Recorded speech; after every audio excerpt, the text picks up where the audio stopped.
নমস্কার। আজকে সাপ্তাহিক রাশিফল আলোচনা করব 26 মে টু 1 জুন। সারাটা সপ্তাহ কেমন যাবে। সপ্তাহের শুরুতেই ফলোহানি অমাবস্যা খুব ভাইটাল দিন। অবশ্যই আপনারা যারা যোগাযোগ করছেন বা যারা আমাকে মানে জিপে বা ফোনপের মাধ্যমে মানি সেন্ড করেছেন কাজের জন্য, অবশ্যই তারা কাজ পেয়ে যাবেন কুরিয়ারের মাধ্যমে। এটার জন্যই আমি আপনাদের বলে রাখলাম। আর যারা এখনো পাঠাচ্ছেন বা কুরিয়ারে পাঠাবেন বা যারা মনে করছেন, অবশ্যই করতে পারেন। প্রত্যেকের রেমেডি আপনি আপনার অ্যাড্রেসে পেয়ে যাবেন।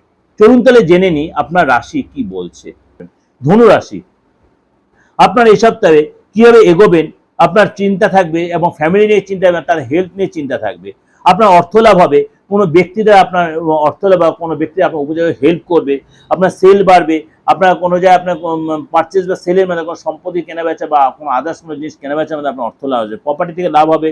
এবং এই সপ্তাহে আপনার কোনো ডিল হতে কোনো টাই আপ হতে পারে। আপনাকে অর্থের জন্য বা আপনার কেরিয়ারে যে অনেক বেশি দৌড়ঝাঁপ করতে হবে, তাহলে কিন্তু আপনার এক্সট্রা ইনকাম, অর্থাৎ আপনার বসে থাকলে কিন্তু অর্থ লাভ হবে না। আপনাকে অনেক বেশি দৌড়ঝাঁপ করতে, আপনার কেরিয়ার নিয়ে অনেক বেশি সচেতন থাকতে হবে।